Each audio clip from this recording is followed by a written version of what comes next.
We acknowledge we are hosted on the lands of the Mississaugas of the Anishinaabe, the Haudenosaunee Confederacy, and the Wendat. We also recognize the enduring presence of all First Nations, Métis, and Inuit peoples. Hello, and welcome to Tips and Tricks for Helping Teenage Children Return to School. My name is Afshan Siddiqui. I am a psychologist with the board. Yvonne Wyndham, a speech-language pathologist, and I will be presenting you with some ideas to help make your students' transition back to school as easy as possible. This particular video is on helping older students. We have a collection of other videos that encompass much of the information that is included in our Helping Older Students video.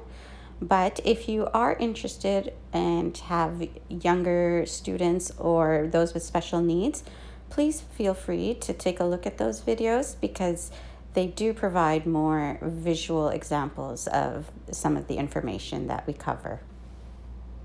Older students have different challenges when going back to school.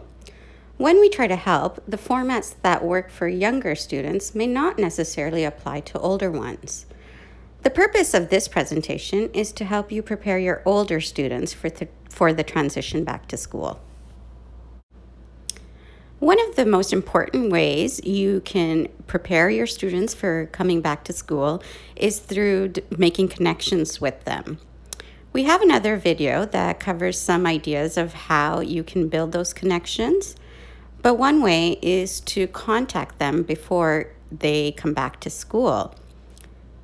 When you contact them, you can also explain what school might look like and get them ready for our new normal in that way. Connections are quite important, especially now when students have been out of the school building for such an extended period of time. They may be feeling disconnected. Their parents may also be feeling disconnected. So trying to build those connections is going to be a very important thing for us all to do. Here's a video that shows the power of relationships in schools.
Explain what school might look like with your older child by having a conversation with them. Be clear and discuss what new rules may be in place at school. Answer questions if you can, be honest if you can't. Here are some strategies for completion and following routines. More information regarding these strategies can be found in another video in the series called Tips and Tricks Getting Ready for School Expectations. By the time schools reopen, students will have been out of school for almost half of a calendar year, and possibly even longer depending on when they do actually go back. It's easy to become distracted and scattered when there's a lot going on around us and when we don't necessarily have the structure that something like school and work can provide. Focusing is like working a muscle in our body. The more we use the muscle, the stronger it gets. One way to strengthen attention muscles is through mindfulness. Mindfulness is a practice where you focus on your thoughts and your feelings in the present moment. With mindfulness, you focus on something in particular for a period of time. Initially, when you first practice mindfulness, you might notice that your attention tends to wander quite frequently. Whenever you notice your attention has wandered, just remind yourself to bring your attention back to whatever you've chosen to focus on. Even brief periods of time, such as 5 to 10 minutes a day of focusing, can help us bring us back to attention and help retrain our attention skills. Young people also seem to enjoy practicing mindfulness and benefit from it.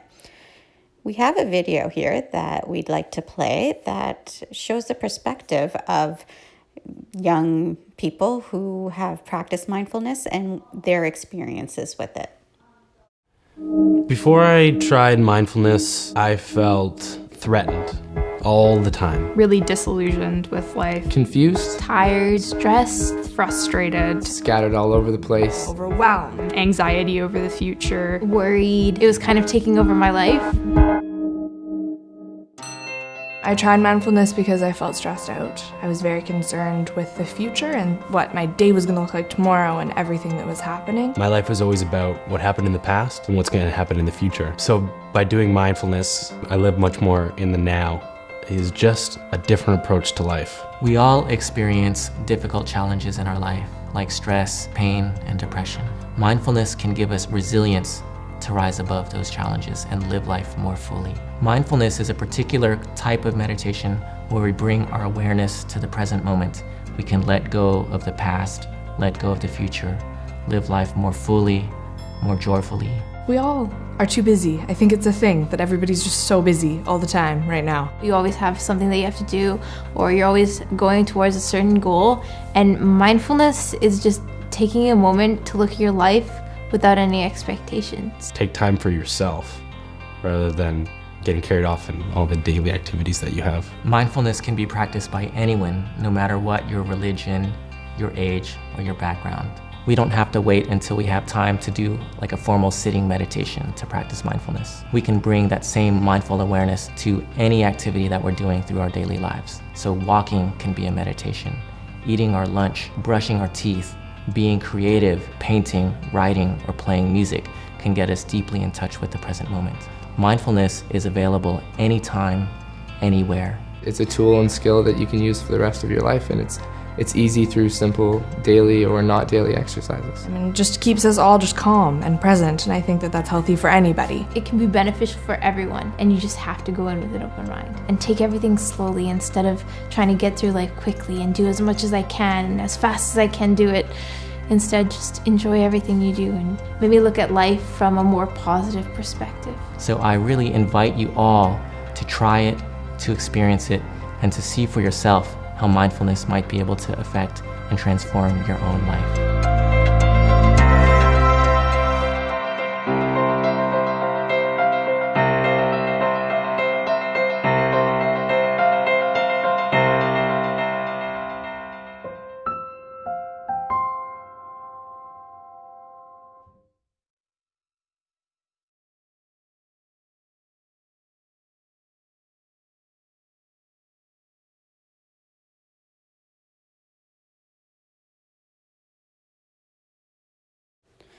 here are some mindfulness activities for you to try. The first one is called the raisin exercise. You don't necessarily have to use a raisin for this. It can be any object you can hold. Ask, what does it look like? What does it smell like? What does it feel like? And if appropriate, what does it taste like? The body scan is another popular mindfulness activity. When you're first starting out, it's a little bit difficult to do independently. So you might want to consider watching some videos or using an app to help out. You could also just give it a try and see how comfortable you are with it. When you're doing the body scan, you would lie or sit comfortably and then systematically focus on each part of the body. You can start at the feet and work your way to the top of the head, or vice versa, starting at the head and working towards your feet. And you would just identify how you're feeling in each part of your body, whether you're feeling tense or relaxed. Mindfulness is often associated with focusing on our breath. With this type of activity, we focus on how the breath goes in and out through the rise and fall of our belly and chest. You can even put your hand on your belly or chest to physically feel your breath going in and out. And then breathe deeply for a minute or two. One last activity that we've included here is the 5 senses exercise. With this exercise, you would focus on 5 things you see, 4 things you hear, 3 things you feel, 2 things you smell, and 1 thing you taste. There are many apps and videos available that can help you with your mindfulness practice. Many are free or have free exercises available within them. 3 examples are Calm, My Life Meditation, which was known as Stop, Breathe, and Think, and Smiling Mind. Many YouTube videos are quick and easy to do as well. There's 5-minute videos that you can use to practice some mindfulness, and there might be some shorter or longer ones depending on your needs. See what you can benefit from. Physical activity is another great way to work on improving attention. Doing some physical activity throughout the day can give our brains a break and help us stay focused. Moving before we start working on something can also help burn off some energy and allow us to focus on what we need to do. Other ways to help improve focus are doing things like playing memory or concentration games. So doing things like crosswords or puzzles. Also, coloring can be a great way of focusing your visual attention. Listening to calming music can help some of us focus. Also, you would want to encourage your children or students to try to get good sleep, because if they're feeling tired, it can be very difficult for them to focus. Another important topic to cover in terms of preparing to go back to school is anxiety. Going back to school can cause feelings of anxiety at the best of times. And now, after having been home for an extended period of time, along with everything else that's going on in the world, it's likely that many children are likely to feel even more nervous about going back. It's important to remember, though, that anxiety is a normal emotion. We all feel anxious at times. In fact, it can be helpful. It's our body's response to stress or danger. We can have anxious thoughts and body sensations. Too much anxiety, though, can be overwhelming and cause problems in our lives. So it's important to manage our anxiety so it doesn't become overwhelming. Anxiety can affect your body in different ways. It may be mentally, such as your mind racing with different thoughts, or even a physical feeling, such as sweating or your heart racing. Anxiety may even cause a person to feel nauseous or lose their appetite.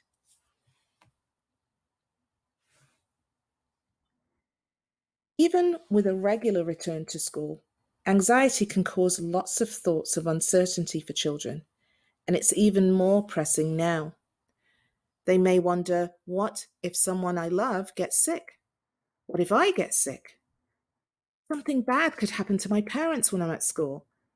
Maybe the work will be too hard for me this year.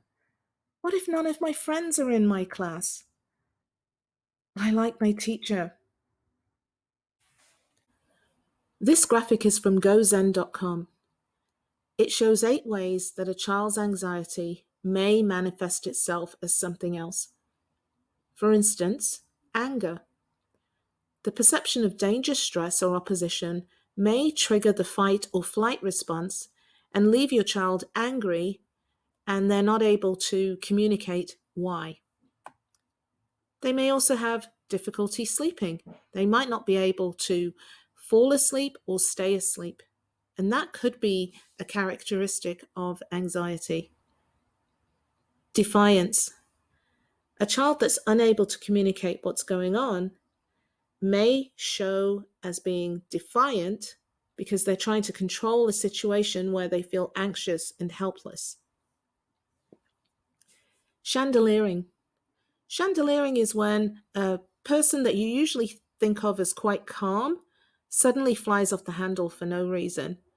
They may have pushed hurt and anxiety so deep down for so long that something very innocuous or harmless that's said to them, or something that's happening that seems fairly okay, suddenly sends them straight through the chandelier, hence the term chandeliering. Lack of focus. Some children with anxiety are often so caught up in their own thoughts that they don't even pay attention to what's going on around them. And that could also be a sign of anxiety. Avoidance. Children who are trying to avoid a particular person or place or task often end up experiencing more of whatever it is that they're actually trying to avoid. Negativity. People with anxiety tend to experience negative thoughts at a much greater intensity than positive thoughts. Overplanning. Overplanning and defiance go hand in hand in their root cause. Where anxiety can cause some children to try to take back control through defiant behavior, it can cause others to overplan for situations where planning is not really needed, or it's a very simple situation and they are overthinking it. There are lots of different ways, and these are not the only ways that it shows up, but it just gives you an idea for you to be aware and to help your child with the coping tools that we hope to give you through this presentation. So the question is, how can we help our children or students? You can help by having them identify what they are feeling, identify what they are thinking, and practice good coping skills that will help them manage their feelings and their thoughts. To help your children or students identify what they are feeling, talk about anxiety with them and let them know it's normal to feel worried sometimes. Ask them to talk about and show you where they're feeling sensations related to anxiety in their body. To help your children and students identify what they are thinking, have them write their thoughts in a journal or put them in a worry container, such as a jar or a shoebox. Talk to them about their worries if they're willing, and reframe them into more realistic thoughts if possible. You can also use a worry decision tree to decide what to do with the worries. There is a resource available at psychologytools.com that can help guide you through this process. You would ask your child or your student to identify what they're worried about, and then ask them if there's something that they can do about their worry. If there isn't something they can do about it at that point, then to let go of the worry for the moment and bring their attention to something else. If there is something that they can do, you would ask if there's something they can do about their worry right then. If not, then you would have them plan what they would be doing and when about their worry. And then again, let the worry go for the moment and focus their attention elsewhere. If there is something that they can do right in the moment, then you would encourage them to do that. You will also want to practice some coping skills to prepare or help your students and children manage their emotions. As an educator, you can model calm and coping so that your students can learn from your example. As a class, there are many different types of activities that you can encourage or practice in order to help your students cope. I will just give you a brief description of what each of these are, but we are also going to try to include some resources along with our video so that you can use some of these resources to practice these coping skills. So one is deep breathing. With deep breathing, you would just take a few deep breaths in order to relax your body. Similarly, with progressive muscle relaxation, you tense and relax muscles systematically in order to produce some muscle relaxation. With positive self-talk and gratitude journals, you are trying to focus more on positives in your life. So with positive self-talk, you would encourage yourself by saying things like, I can do it. And with gratitude journals, you focus on things that you are grateful for and happy with and thankful for in your life. Another thing you can do is engage in some calming activities, such as listening to music or coloring. It can be anything really that helps you attain a feeling of calm. You will also want to encourage or minimize the use of social media and encourage your students to engage in physical activity and mindfulness practices. They not only help improve focus, as we discussed earlier, but they're also very useful in helping to calm the body. Finally, laughing is a great way to release some stress. You can help your students create a list of what helps them keep calm or focused. Here are some visuals that show lists of coping tools. The one on the left was made using Boardmaker Studio, and the one on the right was found through a search on the internet. You can make your own lists, either in text format or using some visuals if your children or students are interested. But basically, it's just to come up with ideas that are good to help get the body either moving and become alert or calm down and focus. Giving our children and students these ideas or tools can make them more independent in managing their emotions. Some children may need more help than you can give them. In those situations, consider getting outside help. Your children or students can contact the Kids Help phone. They can either call or text. There's also the WhatsApp walk-in clinics that offer free virtual and phone counseling. You could speak with your family doctor or encourage parents to speak with their family doctor so that they can access services. And when school restarts, consult with your child's teacher, or if you are the teacher, then consult with your school support team to access services through professional support services. There are many books available on managing stress or anxiety in children and adolescents. We've provided a couple examples here, but if you check the professional library at the TDSB, you're bound to find many, many more. Please take a look and see what can be helpful for your classroom. Here are the things to remember from this video. You will want to prepare your children or students for big changes so that things can go more smoothly and everyone can be less stressed. Talk to them about what school will look like in our new normal, as it will look very different from what we've been used to, and let them know when they'll be going back to school. Also, consider using strategies that will encourage task completion and following of instructions and routines. Examples are providing choice, reinforcement, and breaks. You will want to practice focus skills briefly each day to help improve them. And you can help improve focus using mindfulness activities, physical exercise, and mental exercise and games.